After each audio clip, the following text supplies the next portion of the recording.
Hello, good morning, नमस्कार। सभी का स्वागत है पावर ऑफ नॉलेज लीगल मेरे इस चैनल पे। आई होप सब अच्छे से पढ़ाई कर रहे होंगे।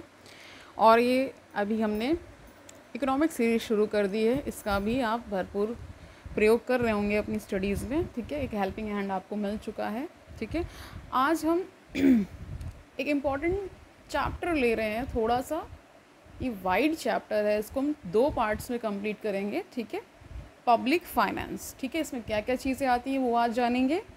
आज इसका हम हाफ कंप्लीट कर लेंगे, हाफ हम कल कर लेंगे, क्योंकि ये लंबा चैप्टर है, इम्पॉर्टेंट चैप्टर है। बहुत सारे क्वेश्चंस इससे बनते हैं, डायरेक्टली क्वेश्चंस पूछे जाते हैं। तो शुरू करते हैं आज का सेशन। Let's get started. तो शुरू करते हैं। Public finance refers to the finances of the government, यानी गवर्नमेंट के का जो भी फाइनेंस होता है। ठीक है, any government requires a proper flow of money for its day to day working.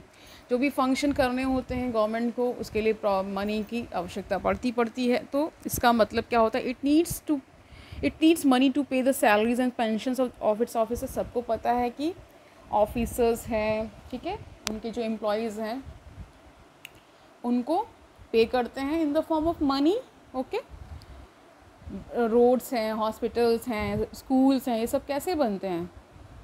Money से ही बनते हैं, यानी उसमें फाइनेंस की ज़रूरत पड़ती है। ठीक है, in public finance we study, क्या स्टडी करते हैं? Receipts and expenditures of the government. The finances are maintain by the government in the form of annual financial statement which is called budget in layman language. यानी कि सबको पता है, जो constitution में भी बजट शब्द का इस्तेमाल ना करके क्या यूज़ होता है? Annual financial statement. ठीक है, article 112। Okay,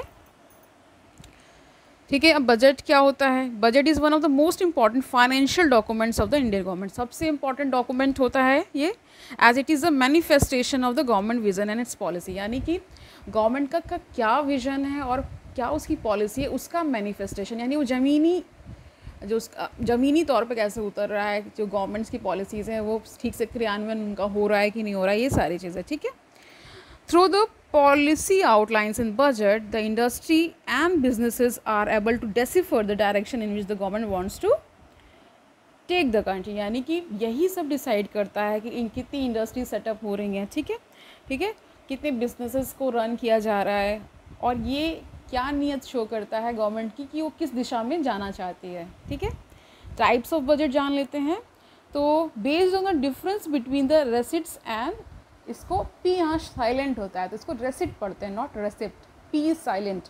okay, based on difference between receipts and expenditure the budget can be of different types. कितने कितने टाइप्स का हो सकता है वो जान लेते हैं। तो एक होता है, पहला है इसमें बैलेंस्ड बजट। बैलेंस्ड बजट क्या है? A government is said to be, कह रहे हैं कि a government budget is said to be balanced if the expected expenditure of the government is equal to the anticipated receipts of the government in a particular financial year. यानी कि जहाँ पे expenditure, यानी कि जितना वो खर्च कर रहे हैं, और जो रेसिट्स हैं वो जहाँ बराबर हो जाती है एक फाइनेंशियल ईयर में, उसी को कहा जाता है बैलेंस बजट। ठीक है, यानी जितना हमारा आया है और जितना हमें एक्सपेंड करना है वो बराबर है। तो ठीक है, कन्वेंशन इसमें बता रहे कन्वेंशनल, यानी कि पारंपरिक तौर पे जो इकोनॉमिस्ट हैं वो क्या प्रोक्लेम करते हैं कि सच बजट इस क्या कहते हैं, सब आइडल बजट भी कह देते हैं। ठीक है, बिकॉज क्या बता रहे हैं, one is spending with in their means, यानी जितना है उनके पास उसी में, यानी कह रहे हैं कि जितनी चादर है उतनी ही पैर फैला रहे हैं। मतलब ये कह रहे हैं कि उसी हिसाब से उसको, उसी में ही जितना हमारे पास हैंड में है उतना ही हम खर्च कर रहे हैं, बराबर करके रख रहे हैं। ठीक है, okay. Second one is surplus budget. उस नाम से ही आप जान रहे हैं क्या मतलब है इसका। सरप्लस का मतलब प्लस में होता है चीज़ें। तो a budget is said to be the surplus when the expected revenues surpass the estimated expenditure. यानी कि हमारे पास जो रेवेन्यू है वो सरपास है, मतलब ज़्यादा है। ठीक है, किससे? एक्सपेंडिचर से। ठीक है, for a particular business year it implies that governments earning from taxes and other receipts are greater than the amount of government spends. यानी जितना गवर्नमेंट खर्च कर रही है उससे ज़्यादा हमारे पास रेवेन्यू के फॉर्म में है। ठीक है, उतनी ज़्यादा हमारे पास रेसिट्स हैं। Okay, fine. This budget shows the financial soundness of the government. यही शो करता है कि हमारी जो इकॉनमी काफ़ी साउंड चल रही है और हमारी गवर्नमेंट भी अच्छे से चल रही है। ओके फाइन, अब आ जाते हैं डेफिसिट बजट। क्या होता है, नाम से ही जान रहे हैं, डेफिसिट है तो कमी ही शो करेगा। तो डेफिसिट बजट या deficit budget is when expenditure surpasses the revenue. इसका उल्टा कर दीजिए सरप्लस का, ठीक है। तो जहाँ पे एक्सपेंडिचर सरपास कर जाएगा यानी, ठीक है, रेवेन्यू से for a particular year, it means that the imposed taxes and other receipts are not enough to cover the expenses of the government। इसका मतलब ये होता है कि हमने जो टैक्स कलेक्शन किया है और जो रेसिट्स इकट्ठा की है वो इनफ नहीं है हमारे एक्सपेंडिचर से, यानी एक्सपेंडिचर ज़्यादा हो रहा है यहाँ पे, ठीक है। Economists have two opposite views regarding the budget. Conventional economists say that such a budget shows that the government is spending beyond the means and may impact the financial health of an economy, and also government has to borrow to fulfill the requirement of the economy। यानी फिर जब नहीं है तो फिर बोरो तो करेगी कहीं ना कहीं से, वही चीज़ बता रहे हैं। This borrowing is paid back by the coming generations दस इम्पोजिंग बर्डन ऑन देम। यानी कि एक तरह से जब हम अभी प्रेजेंट में अगर मतलब बाहर से बोरो करेंगे या कहीं किसी भी एजेंसी या वर्ल्ड बैंक या कुछ भी कहीं से भी लेते हैं तो फिर आगे आने वाली जनरेशन्स पे एक तरह से बर्डन आ जाता है, वही बता रहे हैं। In other and modern economics vouch for the usefulness of the deficit budget. They say that the deficit budget can fasten the countries economic growth if use creatively through asset creation. इसमें देखिए एक factor यहाँ पे ये भी बता रहे हैं, बहुत सारे मॉडर्न इकोनॉमिक्स का ये मानना है, जो हमारे क्या होते हैं इकोनॉमिस्ट जो होते हैं वो आजकल के इकोनॉमिस्ट जो है वो कह रहे हैं कि एक तरह से ये यूजफुल भी हो सकता है डेफिसिट बजट। किस तरह से कि ये एक तो इकोनॉमी को फास्टन कर देगा, ठीक है, जो उसकी ग्रोथ है, और अगर हम एसेट क्रिएशन कर पाएँ क्रिएटिवली, यानी कि एसेट का क्रिएशन कर पाएँ, तो ये हमारे लिए डेफिसिट बजट ही एक तरह से लाभकारी भी हो सकता है, ये बता रहे हैं, ठीक है। हमारे जो इकोनॉमिस्ट हैं वो ये व्यू रखते हैं, मॉडर्न जो इकोनॉमिस्ट हैं वो, ठीक है। अदर टाइप्स ऑफ बजट जान लेते हैं। जीरो बेस्ड बजटिंग, इसका मतलब क्या है? The concept of zero based budgeting was advanced, ठीक है, कब लाया गया? 1924 में by British budget authority Edward Hilton young. In this method of budgeting, all expenses are evaluated every time a budget is made। यानी सारे expenses को evaluate किया जाता है जितना, ठीक है। It requires expenses to be justified for each new period।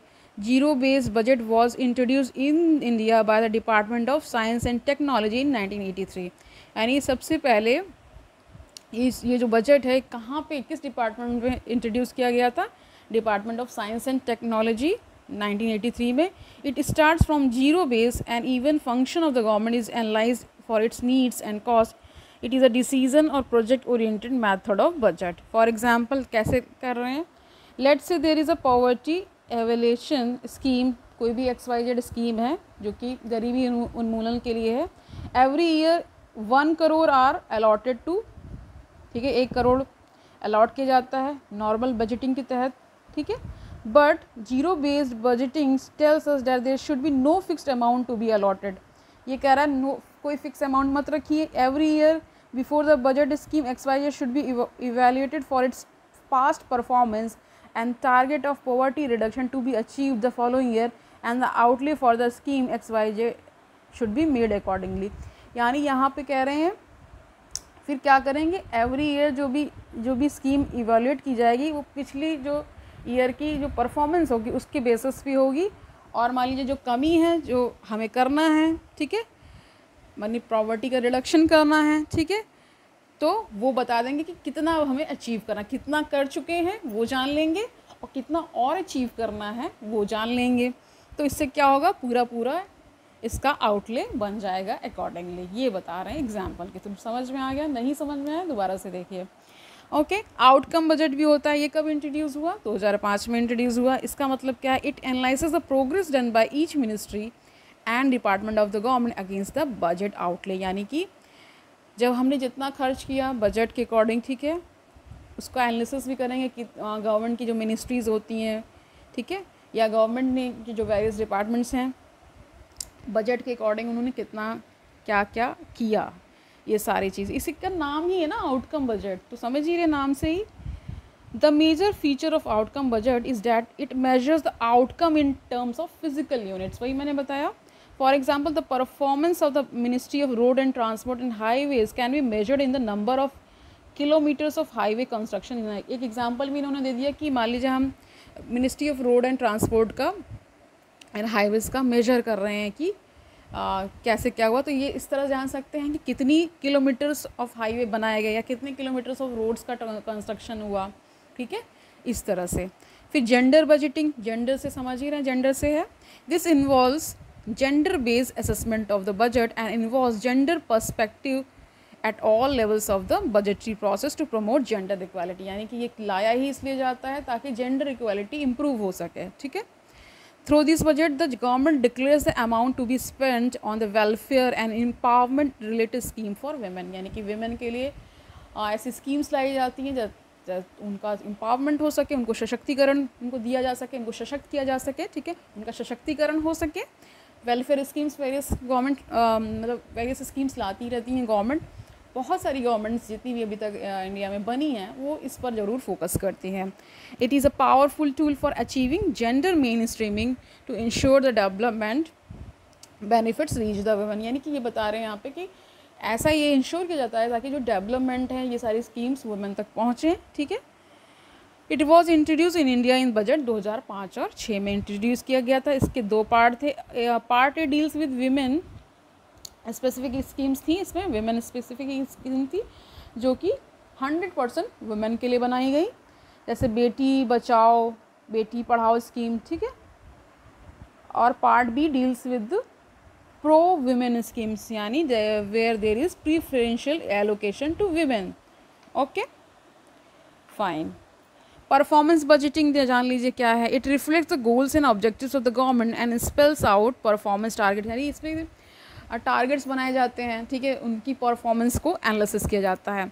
It measures the performance of a scheme, देखिए यही बता रहे हैं, in the least physical and uses the data या data for the allocation and management of the governments financial resources, यानी कि इसमें क्या कर रहे हैं, जैसे मान लीजिए कोई स्कीम लेकर के आए, उसकी परफॉर्मेंस एक साल में कितनी रही, फिर वो नेक्स्ट ईयर उसका असेसमेंट होता है, फिर उस हिसाब से फिर उसका बजट एलोकेशन हो जाता है इस प्रकार से, ठीक है। और फाइनेंशियल रिसोर्सेज भी पता चल जाते हैं कि कितना हमने खर्च किया, उसका कितना लो तक पहुंचा, क्या बेनिफिट हुआ।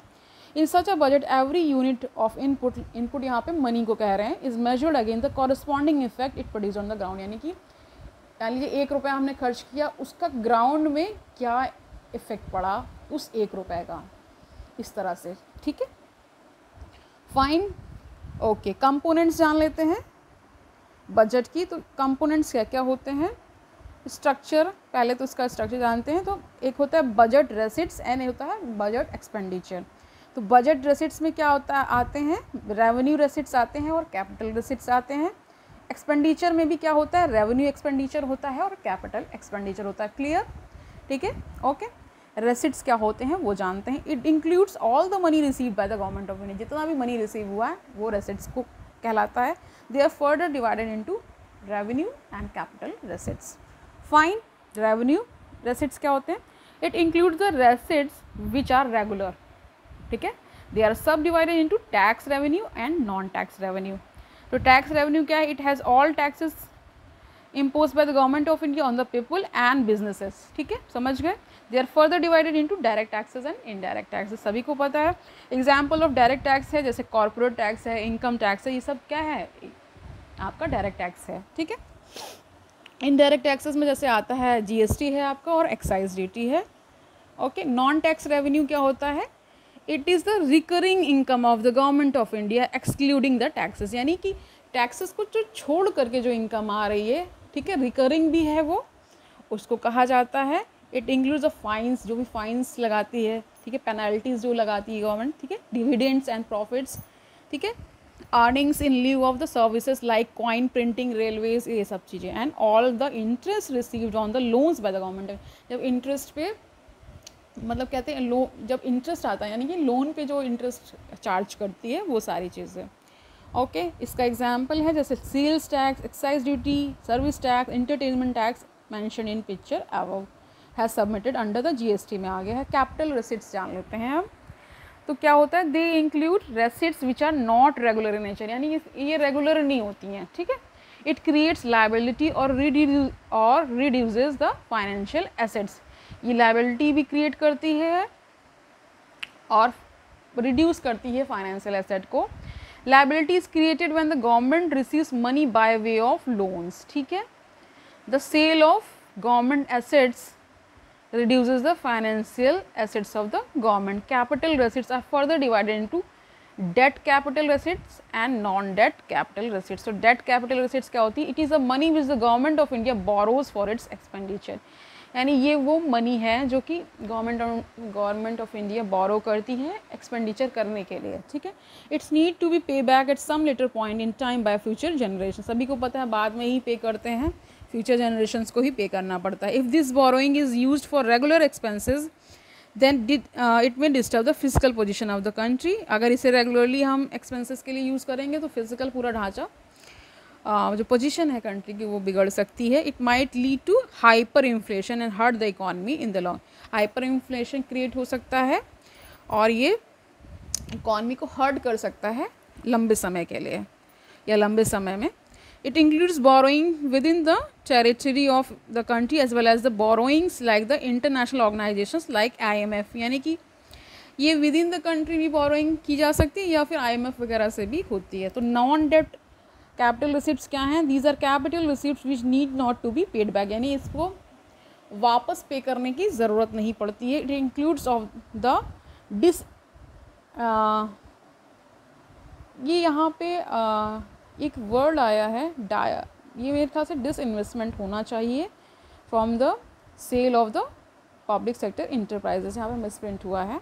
तो जैसे मान लीजिए पब्लिक सेक्टर इंटरप्राइजेस को सेल कर देते हैं, ठीक है, तो एक तरह से क्या होता है, recovery of loans and advances made by the government of India in the past. तो जैसे मान लीजिए सेल कर रहे हैं किसी भी पब्लिक सेक्टर एंटरप्राइज को, तो जो आता है वो हमारा हो जाता है। और इसके अलावा क्या है, रिकवरी ऑफ लोन्स, यानी लोन की जब रिकवरी करते हैं या एडवांसेस जो होते हैं तो जो पास्ट में दिए होते हैं वो वापस भी तो आएंगे ना, तो उन्हीं को कहा जाता है नॉन डेट कैपिटल रेसिट्स। ओके, अब थोड़ा सा एक्सपेंडिचर के बारे में जान लेते हैं। इट इंक्लूड्स क्या है, all the money spend by the government of India in performing various functions, जो भी उनको फंक्शंस परफॉर्म करने होते हैं उसके लिए पैसा तो लगेगा ही और एक्सपेंडिचर होगा ही होगा, ठीक है। ये भी डिवाइडेड दो पार्ट्स में, रेवेन्यू एंड कैपिटल एक्सपेंडिचर में डिवाइडेड है। तो रेवेन्यू एक्सपेंडिचर क्या होता है, these expenses are recurring in nature, they cannot be varied much except in case of financial emergency. Payment of interest on the loans taken by the government of India, salaries and pension subsidies fall in the category of revenue expenditure, यानी कि जो government of India loan लेती है तो interest भी तो देना पड़ता होगा ना, तो वो जो इंटरेस्ट पे करती है वो इसमें रेवेन्यू एक्सपेंडिचर में आता है। जैसे सैलरीज भी देती ही है, पेंशन्स देती है, सब्सिडीज़ देती है, ये सब किस में आता है, रेवेन्यू एक्सपेंडिचर में आता है, ठीक है। कैपिटल एक्सपेंडिचर क्या है, these expenses are undertaken for the creation of capital asset, यानी कुछ क्या है कि कैपिटल क्रिएशन करना है, ठीक है, तो किसके लिए, सोशल इकोनॉमिक वेलफेयर हो सके इसके लिए, ठीक है, तो उसी को हम कहते हैं कैपिटल एक्सपेंडिचर। तो जैसे मान लीजिए आप एक तरह से कह सकते हैं इंफ्रास्ट्रक्चर क्रिएशन में जो कैपिटल खर्च होता है उसको कैपिटल, ठीक है। जैसे कि money spend on the creation of the schools हो गया, हॉस्पिटल्स हो गया, नेशनल हाईवेज़ हो गया, रेलवेज़ हो गया, पोर्ट्स, ये कहाँ आता है, तो कैपिटल एक्सपेंडिचर में आता है, ठीक है। टाइप्स ऑफ फंड भी जान लीजिए, किन किन टाइप्स के फंड्स होते हैं। पहला है कंसोलिडेटेड फंड ऑफ इंडिया, ये हमने कहाँ पढ़ा था, कॉन्स्टिट्यूशन में पढ़ा था ना, पॉलिटी सेशंस में। तो Consolidated Fund of India was created under Article 266 of the Constitution of India. All receipts created by the Government of India and the expenditure done by the Government of India is made through Consolidated Fund of India. No amount can be appropriated from the except upon the approval of the Parliament. यानी Parliament approve करती है तभी यहाँ से इसका लेना, मतलब वहाँ से निकाला जाता है पैसा, ठीक है।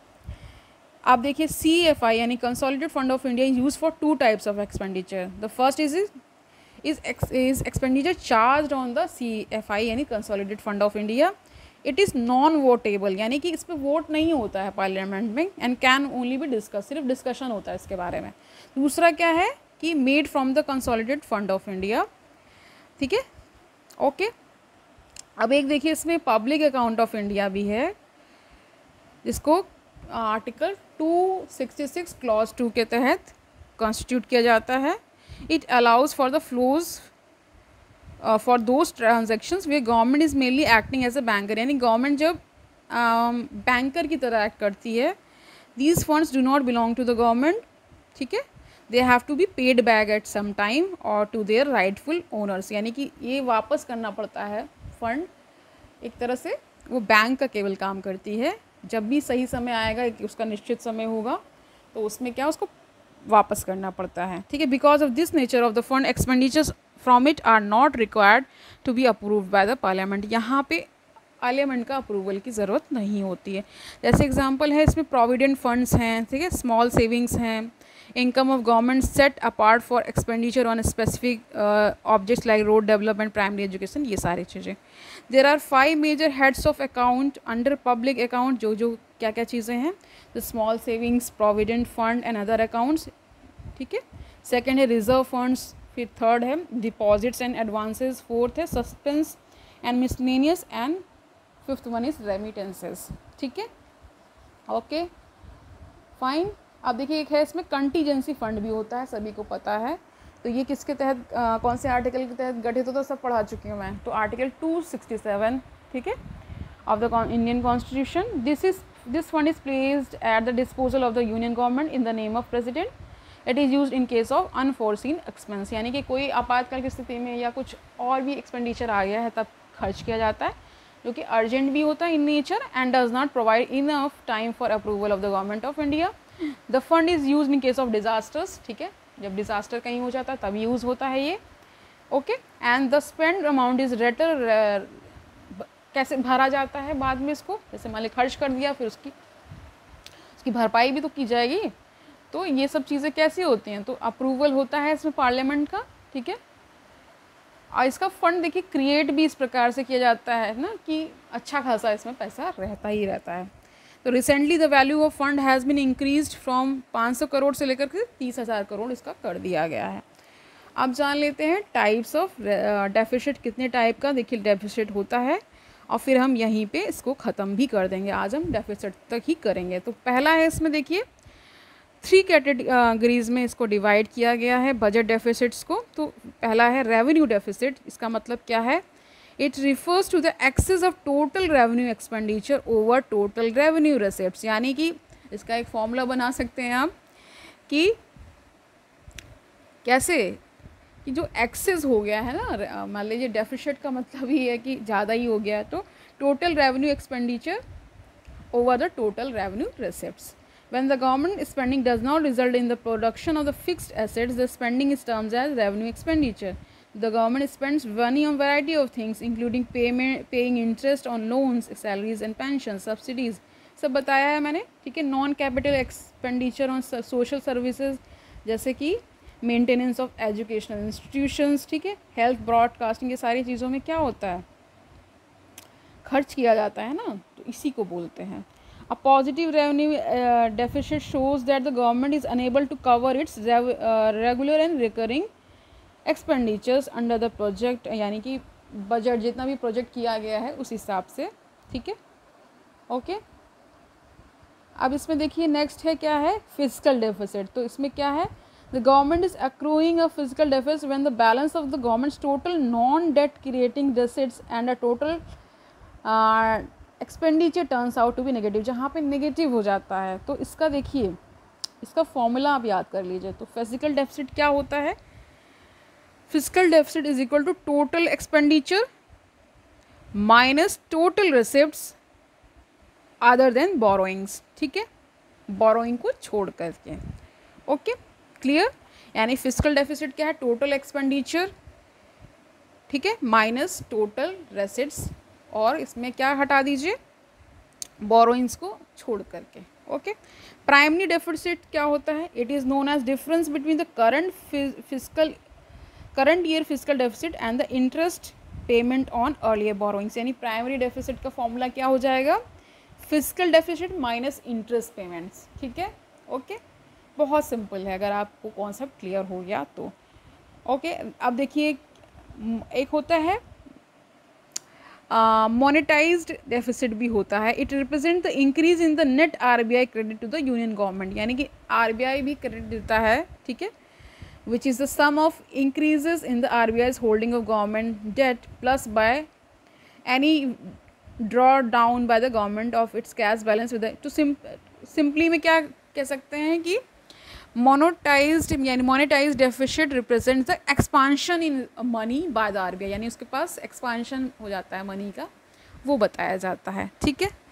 ओके, इस शॉर्ट में कह सकते हैं कि जब क्या होता है RBI के पास नेट जो क्रेडिट होता है वो ज़्यादा हो जाता है, तो it's represent the increase in the net RBI credit to the union government which is the sum of increases in the RBI's holdings of the government debt plus any draw down by the government of India of its cash balance with the RBI. ठीक है, fine. तो आज यहीं तक रखते हैं, ठीक है.